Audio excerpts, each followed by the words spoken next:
ಯೋಗ school ವಿಶೇಷ ಕಾರ್ಯಕ್ರಮಕ್ಕೆ ಸ್ವಾಗತ. ನಾನು ಶಾ. ಯೋಗಾಭ್ಯಾಸಕ್ಕೆ ಈ ಸರ್ಕಾರಿ ಶಾಲೆ ರಾಜ್ಯಕ್ಕೆ ಮಾದರಿ. ನೀರು ಕುಡಿದಂತೆ ಯೋಗಾಸನ ಮಾಡ್ತಾರೆ ಸ್ಟೂಡೆಂಟ್ಸ್. ವಿದ್ಯಾರ್ಥಿಗಳ ಕಸರತ್ತು ನೋಡಿದ್ರೆ ನೀವು ಕೂಡ ಬೆರಗಾಗ್ತೀರಿ. ರಾಜ್ಯ ರಾಷ್ಟ್ರ ಮಟ್ಟದಲ್ಲಿ ಈ ವಿದ್ಯಾರ್ಥಿಗಳೇ ಚಾಂಪಿಯನ್. ಇದೇ ಹೊತ್ತಿನ ವಿಶೇಷ ಯೋಗ ಸ್ಕೂಲ್.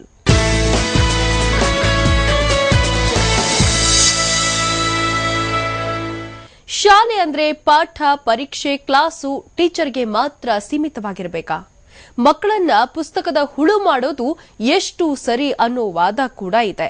ಆ ಸರ್ಕಾರಿ ಶಾಲೆಯಲ್ಲಿ ಕೇವಲ ಪಾಠ, ಆಟಕ್ಕೆ ಮಾತ್ರ ಪ್ರಾಧಾನ್ಯತೆ ನೀಡೋದಿಲ್ಲ. ಬದಲಿಗೆ ಯೋಗಾಭ್ಯಾಸಕ್ಕೂ ಮಹತ್ವ ನೀಡಲಾಗುತ್ತೆ. ಪರಿಣಾಮ ಆ ಶಾಲೆಯ ವಿದ್ಯಾರ್ಥಿಗಳು ರಾಜ್ಯ ರಾಷ್ಟ್ರ ಮಟ್ಟದಲ್ಲಿ ಮಿಂಚಿದ್ದಾರೆ.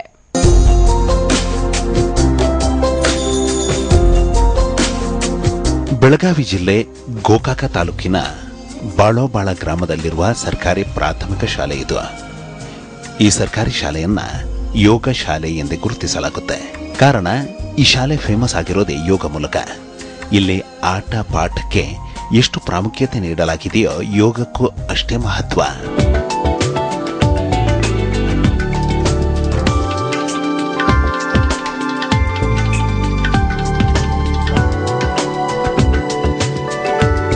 ಇಲ್ಲಿನ ಶಾಲಾ ವಿದ್ಯಾರ್ಥಿಗಳದ್ದು ಮೂಳೆ ಮಾಂಸದ ದೇಹ ಅನ್ನೋದಕ್ಕಿಂತ ರಬ್ಬರ್ ಬಾಡಿ ಅಂದ್ರೆ ತಪ್ಪಾಗಲ್ಲ. ಯಾಕಂದ್ರೆ ದೇಹದ ಭಾಗಗಳನ್ನ ಹೆಂಗ್ ಬೇಕೋ ಹಂಗ್ ತಿರುಗಿಸ್ತಾರೆ, ಬಿಲ್ಲಿನಂತೆ ತಿರುಗಿಸ್ತಾರೆ. ಈ ಶಾಲಾ ವಿದ್ಯಾರ್ಥಿಗಳು ಯೋಗ ಮಾಡೋ ಪರಿಯನ್ನ ನೋಡಿದ್ರೆ ನೀವು ಕಣ್ಣು ಮಿಟುಕಿಸೋದಿಲ್ಲ, ಅತ್ತಿತ್ತ ಹೋಗೋದಿಲ್ಲ, ಮಾಡ್ತಿರೋ ಕೆಲಸವನ್ನ ಮರೆತೇ ಬಿಡ್ತೀರಾ. ಇದು 100% ಸತ್ಯ.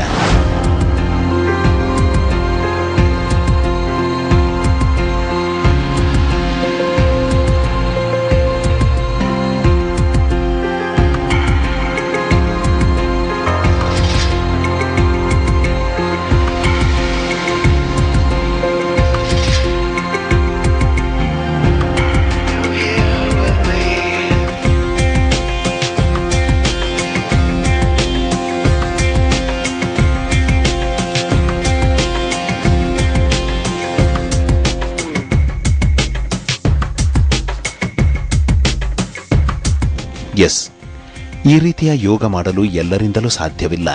ತರಬೇತಿ ಪಡೆಯದೆ ಮಾಡೋಕೆ ಆಗೋಲ್ಲ. ಪ್ರಾಥಮಿಕ ಶಾಲೆಯ ವಿದ್ಯಾರ್ಥಿಗಳು ಪರ್ಫೆಕ್ಟ್ ಆಗಿ ಯೋಗ ಮಾಡ್ತಿರೋದು ಪಕ್ಕಾ ಟ್ರೈನಿಂಗ್ ಪಡೆದು. ವಿದ್ಯಾರ್ಥಿಗಳ ಈ ದೃಶ್ಯ ನೋಡಿ ನೀವು ಮನೆಯಲ್ಲಿ ಪ್ರಯತ್ನಿಸಬೇಡಿ. ಈ ರೀತಿ ಯೋಗ ಮಾಡಬೇಕು ಅಂದ್ರೆ ನೀವು ಯೋಗ ಕಲಿಯಲೇಬೇಕು.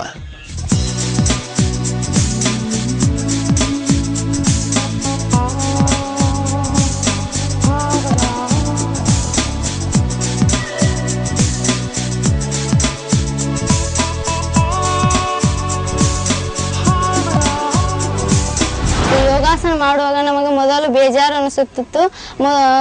ಮುಂದೆ ಬರುವಾಗ ನಮಗೆ ಕಷ್ಟವಾಗದಿಲ್ಲ. ಯೋಗಾಸನ ಬಾಳು ಕಲಿಯುವುದು ಇಷ್ಟ ಆಯ್ತು. ಮತ್ತು ಯೋಗಾಸನವನ್ನು ಕಲಿಯುವಾಗ ನಮಗೆ ಶಕ್ತಿ ವೃದ್ಧಿಯನ್ನು ಹೆಚ್ಚು, ವಿದ್ಯಾಭ್ಯಾಸದ ತಲೆಗೆ ಹೆಚ್ಚಾಯಿತು. ಈ ಶಾಲೆಯಲ್ಲೊಂದು ಸ್ಪೆಷಾಲಿಟಿ ಇದೆ. ಅದೇನೆಂದ್ರೆ ಮಕ್ಕಳು ನಿತ್ಯ 2 ಗಂಟೆ ಯೋಗಾಭ್ಯಾಸ ಮಾಡುವುದು ಕಡ್ಡಾಯ. ಶಾಲೆಯಲ್ಲಿ ಯೋಗಕ್ಕೆಂದೇ ನಿತ್ಯ 2 ಗಂಟೆ ಪ್ರತ್ಯೇಕವಾಗಿ ಮೀಸಲಿಡಲಾಗಿದೆಯಂತೆ. ಯೋಗ ಬಗ್ಗೆ ವಿದ್ಯಾರ್ಥಿಗಳಿಗೆ ಅಪಾರ ಆಸಕ್ತಿ ಇದೆ. ಈ ಆಸಕ್ತಿ ಬೆಳೆಯಲು ಪ್ರಮುಖ ಕಾರಣ ಶಾಲಾ ದೈಹಿಕ ಶಿಕ್ಷಕ ಬಸಪ್ಪ ಬಡವಣ್ಣಿ. ಇವತ್ತು ಬಳೋಬಾಳ ಸರ್ಕಾರಿ ಪ್ರಾಥಮಿಕ ಶಾಲೆಗೆ ಯೋಗ ಶಾಲೆ ಎಂದು ಹೆಸರು ಬರಲು ಇವರೇ ಕಾರಣ. 10 ವರ್ಷಗಳ ಹಿಂದೆ ಬಸಪ್ಪ ಬಡವಣಿ ಈ ಶಾಲೆಗೆ ಆಗಮಿಸುವ ಮುನ್ನ ಇದೊಂದು ಸಾಮಾನ್ಯ ಸರ್ಕಾರಿ ಶಾಲೆಯಾಗಿತ್ತು. ಇವತ್ತು ಇಡೀ ರಾಜ್ಯಕ್ಕೆ ಬಳೋಬಾಳ ಸರ್ಕಾರಿ ಶಾಲೆ ಮಾದರಿಯಾಗಿದೆ ಅನ್ನೋದು ವಿಶೇಷ.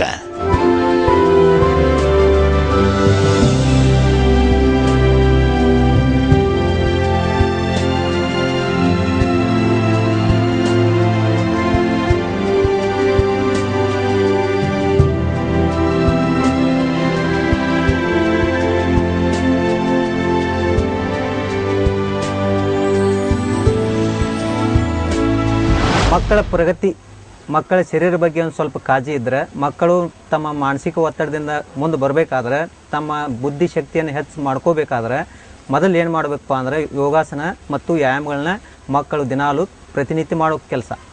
ಅದರಿಂದ ನಾವು ದೈಹಿಕ ಶಿಕ್ಷಕ ಆಗಿದ್ದರಿಂದ ನಮ್ಮ ಕೆಲಸ ಆಟ ಪಾಠ ಯೋಗ ಇರೋದ್ರಿಂದ ನಾವು ದಿನನಿತ್ಯ ಇಲ್ಲಿ ನಾನು ಮಕ್ಕಳಿಗೆ ದಿನಾಲೂ ನಾ ಏನು ಮಾಡ್ತೀನಪ್ಪ ಅಂದ್ರೆ ಒಂದು ಪ್ರೀಡ್ ಹಾಕಿ ಕೊಡ್ತಿದ್ದೆ ಸರ್. ಆ ಪ್ರೀಡಿನ ಮುಖಾಂತರ ಆ ಮಕ್ಕಳು ಎಷ್ಟು ಭಾಗವಹಿಸ್ತಾರ ಆ ಮಕ್ಕಳನ್ನೆಲ್ಲ ಏನು ಮಾಡ್ತಿದ್ದೆ ನಾನು ಯೋಗಾಸನ ಸರಳ ಆಸನಗಳನ್ನ ಕಲಿಸ್ತಾ ಇದ್ದೆ. ಕಳೆದ 8 ವರ್ಷಗಳಿಂದ ಶಿಕ್ಷಕ ಬಡವಣ್ಣೆ ಶಾಲೆ ಪ್ರಾರಂಭವಾಗುವ ಮುನ್ನ ಹಾಗೂ ಶಾಲಾ ಅವಧಿ ಮುಗಿದ ನಂತರ 1 ಗಂಟೆಯ ಕಾಲ ವಿದ್ಯಾರ್ಥಿಗಳಿಗೆ ಯೋಗಾಸನ ಹೇಳಿಕೊಡುತ್ತಿದ್ದಾರೆ. ಪ್ರತಿದಿನ 2 ಗಂಟೆಗಳ ಕಾಲ ಯೋಗ ಹೇಳಿಕೊಟ್ಟ ಪರಿಣಾಮ ವಿದ್ಯಾರ್ಥಿಗಳು ಇವತ್ತು ನಾನಾ ಕಠಿಣ ಯೋಗಾಸನದಲ್ಲಿ ಪ್ರಾವೀಣ್ಯತೆ ಪಡೆದಿದ್ದಾರೆ. ಪ್ರತಿದಿನವೂ ಬೆಳಿಗ್ಗೆ 9ರಿಂದ 10ರವರೆಗೆ ಹಾಗೂ ಸಾಯಂಕಾಲ 5 ಗಂಟೆಯಿಂದ 6ರವರೆಗೂ 4ನೇ ತರಗತಿಯಿಂದ 7ನೇ ತರಗತಿಯವರೆಗೆ ಎಲ್ಲಾ ವಿದ್ಯಾರ್ಥಿಗಳಿಗೂ ಯೋಗಾಭ್ಯಾಸ ಮಾಡಿಸಲಾಗುತ್ತೆ.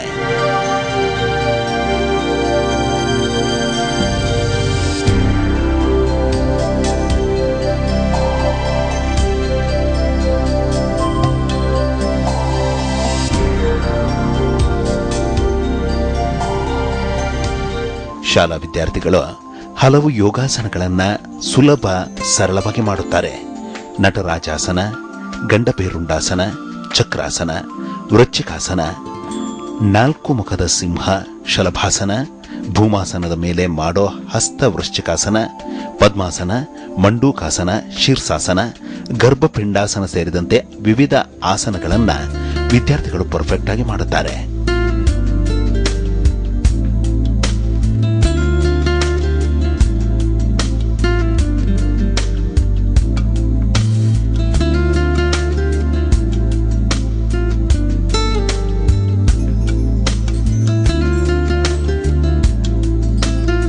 ವಿಶೇಷ ಅಂದ್ರೆ ಯೋಗಾಸನ ಕಲಿತಿರುವ ವಿದ್ಯಾರ್ಥಿಗಳು ರಾಜ್ಯ ರಾಷ್ಟ್ರ ಮಟ್ಟದಲ್ಲಿ ಮಿಂಚಿದ್ದಾರೆ.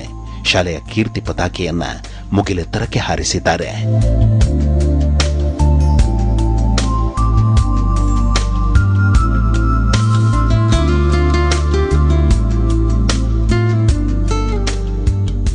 ಯೋಗದಿಂದ ಆತ್ಮಸ್ಥೈರ್ಯ, ಏಕಾಗ್ರತೆ, ಆಸಕ್ತಿ ಎಲ್ಲವೂ ವೃದ್ಧಿಯಾಗುತ್ತೆ.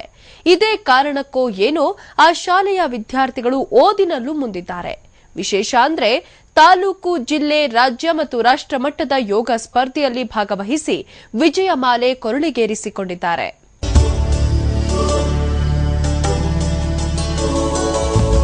ಈ ಶಾಲೆಯಲ್ಲಿ ದೇವರ ಫೋಟೋಗೆ ಹೂ ಹಾಕೋದು ತಪ್ಪಬಹುದು, ಆದರೆ ಯೋಗ ಕ್ಲಾಸ್ ಮಾತ್ರ ನಿಲ್ಲೋದಿಲ್ಲ. ಹಲವು ವರ್ಷಗಳಿಂದ ಈ ಶಾಲೆಯಲ್ಲಿ ಯೋಗ ಕ್ಲಾಸ್ ನಿರಂತರವಾಗಿ ನಡೆಯುತ್ತಲೇ ಬಂದಿದೆ. ಒಂದೇ ಒಂದು ದಿನವೂ ಕ್ಲಾಸ್ ನಡೆಯದಿರುವ ಉದಾಹರಣೆಯೇ ಇಲ್ಲ.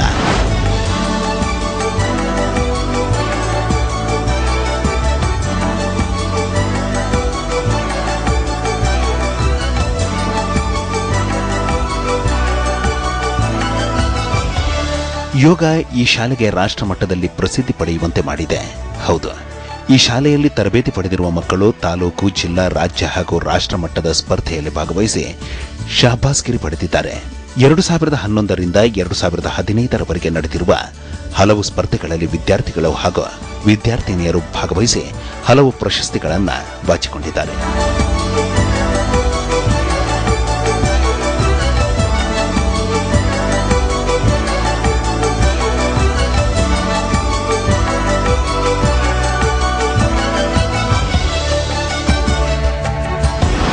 ಕಲಿಸೋರು ಬಿಟಿ ಬಡವನಿ ಸರು. ಮೊದಲು ಕಷ್ಟ ಅನಿಸುತ್ತೆ, ಆಮೇಲೆ ಸರಳ ಅನಿಸುತ್ತೆ. ಶೀರ್ಷಾಸನ, ಭೂಮಾಸನ ಪ್ರತಿ ಸಾರಿ ಮಾಡ್ತಿದ್ದೆ, ಸರು ಕಲಿಸ್ತಿದ್ರು. ಆಮೇಲೆ ನಾನು ತಾಲೂಕಾ ಮಟ್ಟದಲ್ಲಿ ಪ್ರಥಮ ಸ್ಥಾನ ಬಂದೆ, ಜಿಲ್ಲಾ ಮಟ್ಟದಲ್ಲೂ ಪ್ರಥಮ ಸ್ಥಾನ ಬಂದೆ, ರಾಷ್ಟ್ರ ಮಟ್ಟದಲ್ಲೂ ಪ್ರಥಮ ಸ್ಥಾನ ಬಂದೆ. ವಿದ್ಯಾರ್ಥಿಗಳು ಹಾಗೂ ವಿದ್ಯಾರ್ಥಿನಿಯರ ಪ್ರತ್ಯೇಕ ಗುಂಪು ರಚಿಸಲಾಗಿದ್ದು ಅವರವರ ಸಾಮರ್ಥ್ಯಕ್ಕೆ ಅನುಗುಣವಾಗಿ ಯೋಗದ ವಿವಿಧ ಆಸನಗಳನ್ನು ಹೇಳಿಕೊಡಲಾಗುತ್ತೆ.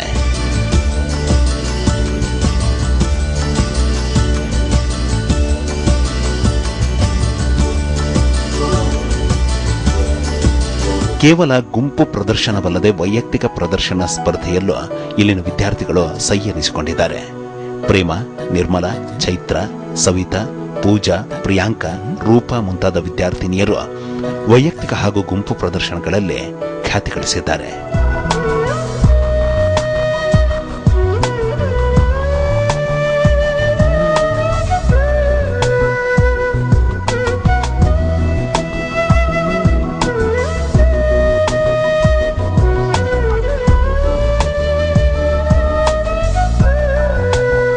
ಗುಜರಾತ್, ಮಹಾರಾಷ್ಟ್ರ, ಕರ್ನಾಟಕದಲ್ಲಿ ನಡೆದ ರಾಷ್ಟ್ರಮಟ್ಟದ ಸ್ಪರ್ಧೆಯಲ್ಲಿ ಭಾಗವಹಿಸಿ ಮೊದಲ ಸ್ಥಾನವನ್ನು ಗಳಿಸಿರುವುದು ಇವರ ಪ್ರತಿಭೆಗೆ ಹಿಡಿದ ಕೈಗನ್ನಡಿ. ಅಲ್ಲದೆ ಬೆಂಗಳೂರು, ವಿಜಯಪುರ, ಬಾಗಲಕೋಟೆ, ಹುಬ್ಬಳ್ಳಿ, ಬೆಳಗಾವಿ, ಚಿಕ್ಕೋಡಿ ಮುಂತಾದ ಕಡೆಗಳಲ್ಲಿ ಶಿಕ್ಷಣ ಇಲಾಖೆ ಮತ್ತು ವಿವಿಧ ಸಂಘ ಸಂಸ್ಥೆಗಳು ಆಯೋಜಿಸಿದ ಕಾರ್ಯಕ್ರಮಗಳಲ್ಲಿ ಯೋಗ ಪ್ರದರ್ಶನ ಕೊಟ್ಟು ಮೆಚ್ಚುಗೆ ಗಳಿಸಿದ್ದಾರೆ. ಶಾಲೆಯಲ್ಲಿ ಇವರು ಗೆದ್ದಿರುವ ಪದಕಗಳು, ಶೀಲ್ಡ್ಗಳು ರಾರಾಜಿಸುತ್ತಿವೆ.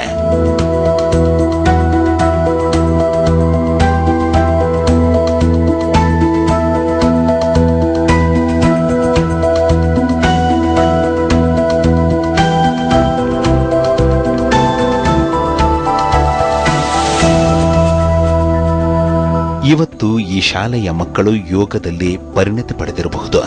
ಆದರೆ ಪ್ರಾರಂಭದಲ್ಲಿ ಮಕ್ಕಳಿಗೆ ಯೋಗ ಕಲಿಸಿಕೊಡಲು ತುಂಬಾನೇ ತ್ರಾಸವಾಗಿತ್ತು. ವಿದ್ಯಾರ್ಥಿಗಳು ಯೋಗಾಭ್ಯಾಸದ ಬಗ್ಗೆ ಆಸಕ್ತಿಯನ್ನೇ ತೋರಿಸುತ್ತಿರಲಿಲ್ಲ. ಯೋಗ ಕಷ್ಟವೆಂದು ವಿದ್ಯಾರ್ಥಿಗಳು ನಿರ್ಲಕ್ಷ್ಯ ಮಾಡಿದ್ರು. ಆದರೆ ಬಸಪ್ಪ ಬಡವಣ್ಣಿ ಮೇಷ್ಟ್ರು ಯೋಗದ ಮಹತ್ವ, ಯೋಗದ ಅನುಕೂಲ, ಯೋಗದಿಂದ ಸಿಗುವ ಫಲವನ್ನು ವಿವರಿಸಿ ನಂತರ ವಿದ್ಯಾರ್ಥಿಗಳು ಯೋಗ ಕಲಿಯಲು ಸಮ್ಮತಿ ಸೂಚಿಸಿದ್ರು. ಪೋಷಕರು ಕೂಡ ವಿದ್ಯಾರ್ಥಿಗಳನ್ನ ಯೋಗ ಕಲಿಯಲು ಹುರಿದುಂಬಿಸಿದ್ರು. ಪರಿಣಾಮ ಇವತ್ತು ಯೋಗದಿಂದ ಈ ಮಕ್ಕಳು ಪ್ರಸಿದ್ಧರಾಗಿದ್ದಾರೆ. ಅದೆಷ್ಟೋ ಮಕ್ಕಳು 7ನೇ ತರಗತಿ ಪಾಸಾಗಿ ಹೈಸ್ಕೂಲ್ಗೆ ತೆರಳಿದರೂ ಸಹ ಯೋಗದಿಂದ ಹಿಂದೆ ಸರಿದಿಲ್ಲ. ಅವರು ಯೋಗವನ್ನು ತಮ್ಮ ಜೀವನದ ಭಾಗವಾಗಿಯೇ ಪರಿಗಣಿಸಿದ್ದಾರೆ.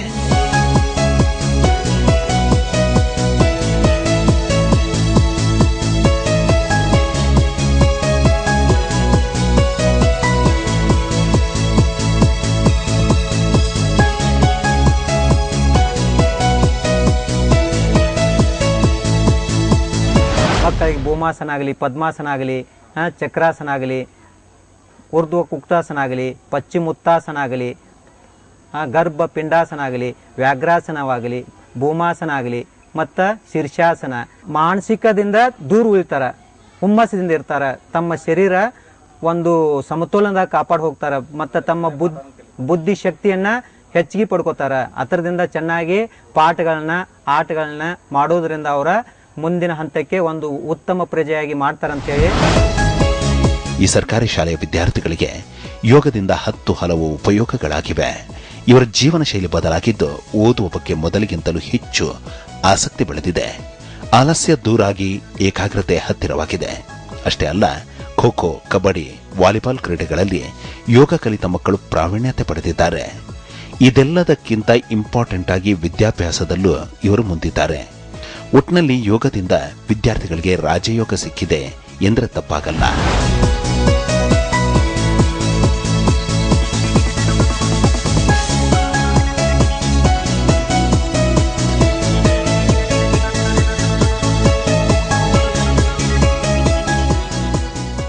ಯೋಗ ಮನುಷ್ಯನ ಸಮಗ್ರ ಬೆಳವಣಿಗೆಗೆ ಬಹುಮುಖ್ಯ. ಇದೇ ಕಾರಣಕ್ಕೆ ಆ ಸರ್ಕಾರಿ ಶಾಲೆಯಲ್ಲಿ ಮಕ್ಕಳಿಗೆ ಯೋಗಾಭ್ಯಾಸ ಮಾಡಿಸಲಾಗ್ತಾ ಇದೆ. ಯೋಗದಿಂದ ಮಕ್ಕಳಿಗೆ ಹಲವು ಪ್ರಯೋಜನಗಳಾಗಿದ್ದು ರಾಷ್ಟ್ರ ಮಟ್ಟದಲ್ಲೂ ಮಕ್ಕಳು ಗುರುತಿಸಿಕೊಳ್ಳುವಂತಾಗಿದೆ. ಇದೇ ಹೊತ್ತಿನ ವಿಶೇಷ. ನಿರಂತರ ಸುದ್ದಿಗಾಗಿ ನೋಡ್ತಾ ಇರಿ TV9.